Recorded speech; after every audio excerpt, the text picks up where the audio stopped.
Vendar o tem programu vam bo povedal naš ravnatelj, gospod Matej Koval, ki tudi budno spremlja kolonijo, vsaj tisti, ki ste novi, vam prav, da vam povem, da on je tudi župnik, tam, kamor se njim spada. Gospod Matej.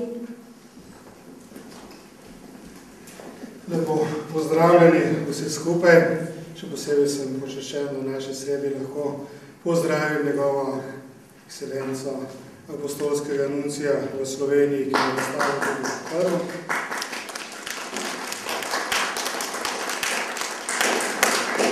Seveda z veseljem pozdravljamo vse tiste umetnike, s katerimi smo se družili tako letos kot v preteklih letih na Sinjem vrhu, se bomo tudi kdaj odločen, pa se danes srečamo tudi v Ljubljani.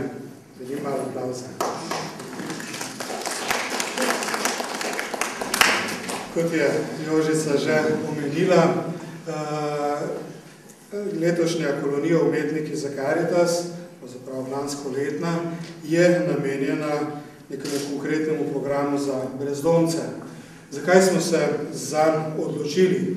V Cerkvi na Slovenskem je letošnje pastoralno leto posvečeno mladim. V večini raznih pastoralnih programov in projektov se usmerjamo v tisto veselo, razigrano mladost, ki jo želimo pripeljati v odgovorno, zrelo dobo in potem pač nekje srečno večnost. Nekateri od teh programov se pač nekje prav zato, da bi to omogočili, ukvarjajo tudi s preventivo, kako mladim pomagati, da ne bi zašli na napačno pot. Dostikrat pa ostanejo malo ob strani tisti, ki so s prave poti že krenili, pa ne najdejo poti nazaj, oziroma jim je ta pretežka.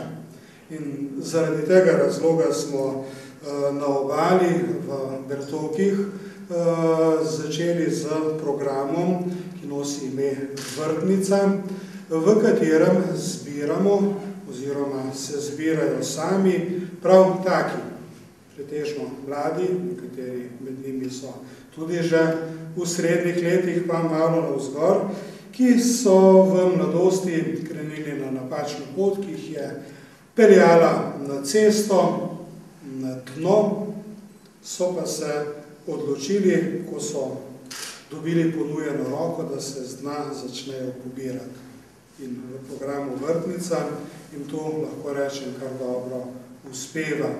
Mislim, da je trenutno že kar nad 20 takih, ki so zapustili cesto, zapustili najrazličnejše odvisnosti in delajo resne korake proti odgovornemu življenju.